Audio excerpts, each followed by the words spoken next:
Shalom jemaat Tuhan dan Bread Life listener dimanapun berada. Seringkali kita mendengar orang berkata, termasuk juga pembicara dari mimbar, bahwa selama manusia hidup pasti ada masalah. Tapi masalah yang dihadapi Raja Yosafat dalam 2 Tawarikh 20 ayat 1-30 adalah luar biasa berat dan besar, sehingga membuat Raja Yosafat seolah-olah tidak berdaya. Musuh-musuh mereka, Bani Moab, Bani Ammon, dan orang Meunim menggabungkan kekuatan untuk menggempur kerajaan Yehuda. Ayat 1 dan 2. 2 Tawarikh 20 ayat 3, Yosafat menjadi takut lalu mengambil keputusan untuk mencari Tuhan. Ia menyerukan kepada seluruh Yehuda supaya berpuasa. Dalam ketakutan, Yosafat tidak berusaha mencari bantuan dari sesama raja lainnya atau berpikir untuk menyerah. Ia memilih untuk mencari Tuhan. Bersama seluruh rakyatnya ia berpuasa dan mengarahkan pandangannya kepada janji dan pertolongan Tuhan. Raja Yosafat di depan rakyatnya mendeklarasikan firman Tuhan ayat 6-12 bahwa Tuhan yang memerintah atas segenap kerajaan bangsa, Tuhan berkuasa dan perkasa sehingga tidak ada yang dapat bertahan melawannya. Bahwa Tuhan yang menghalau musuh-musuh dari depan umat Israel, bahwa ketika terjadi malapetaka, Tuhan akan mendengar dan menyelamatkan umat yang berseru kepadanya. Lalu Tuhan pun berfirman, "Janganlah kamu takut dan terkejut karena laskar yang besar ini, sebab bukan kamu yang akan berperang, melainkan Allah."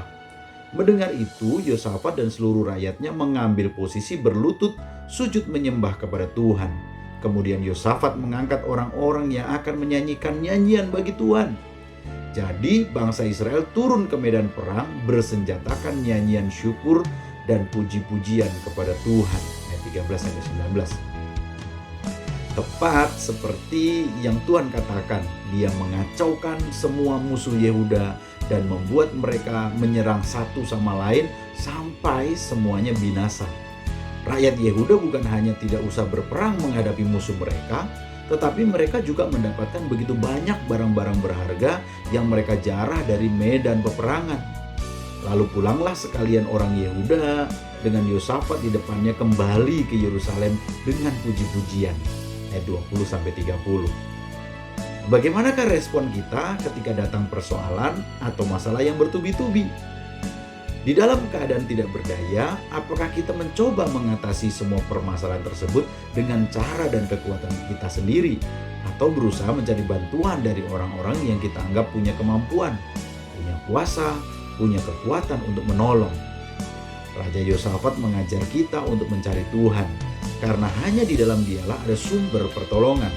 Ketika kita menghadapi peperangan sedahsyat apapun dalam kehidupan ini, perang melawan intimidasi si jahat, perang melawan sakit penyakit yang tak kunjung sembuh, perang melawan ekonomi yang menghimpit, perang melawan kepahitan, dendam, dan kebencian, Raja Yosafat telah memberi teladan untuk kita turuti. 1. Mulailah mengambil posisi merendahkan diri dengan sujud menyembah, berdoa, dan memperkatakan firman. Serahkan segalanya kepadanya, maka Dia akan bertindak dengan kuasanya dalam hidup kita. 2.